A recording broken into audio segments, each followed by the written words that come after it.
let's talk about storage, aka sterile storage. I currently do not do this position at the hospital I work at. However, my previous hospital, which I was at for 2 years, this was my favorite position to be at. For this position, you will get what is called a pick ticket. It will have the surgeon, the patient, and the case. So you might have Dr. Smith with patient Jones, and it could be a total hip replacement, and it will list out your soft goods and your instrument sets that you will need to pick.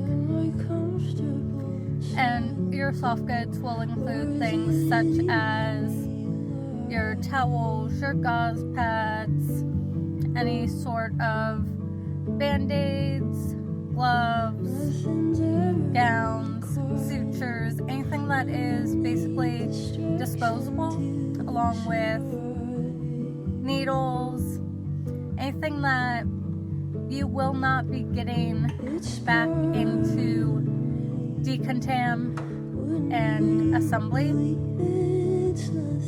However,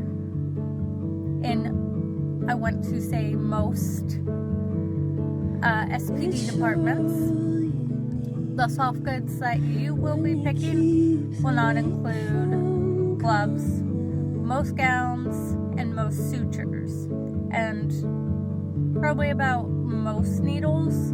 I know for us we picked some needles, but not a lot, as those will be picked by the scrub techs or maybe some of the scrub nurses upstairs, as they know exactly what that doctor and whoever else needs those gowns and those gloves needs specifically. And then they will know what the surgeon wants for the sutures, as each surgeon has a very specific one for the suture, and the case might require a specific suture, and the needles that they need are going to be specific for that patient possibly. And I'm sure there's a bunch of other reasons why they pick those things themselves. Now, the instrument sets, we pick them and it'll say, a total joint basic or whatever you may call them at your hospital and your location. And you just pick them, put them on the case cart.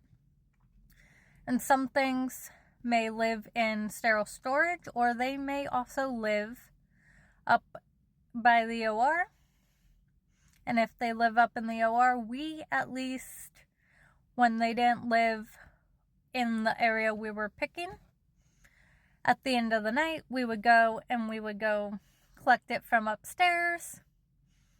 When we brought the cases up, put them with the case that it belonged with, and then left it by the OR so they had it ready in the morning. Unless it was a few certain instruments that, again, the scrub tech would know exactly which instrument they were looking for. A key example of this would be we had 3 different HANA elevators, and the pick ticket would only ever say HANA elevator. It would not specify small, large, or bilateral, so we would just leave them without one, and we would make sure that it said that it was missing the HANA elevator, and they would go get their small, large, or bilateral because they knew what they would need for that specific case with that specific surgeon and patient. And we always left the cases by the OR or under the OR sign along the wall so that they could easily grab it and know exactly which case went to which OR, so they could just go, because surgery gets crazy and they like to move fast, especially when you have a lot of cases going every single day. But sterile storage, always my favorite. I definitely miss it. If I do ever leave SPD, which I will, but if I ever do leave and I don't do radiology or CT or something of that nature, and I can get a job just doing sterile storage, I think I would do that. But if you have any questions regarding sterile storage, let me know. Bye.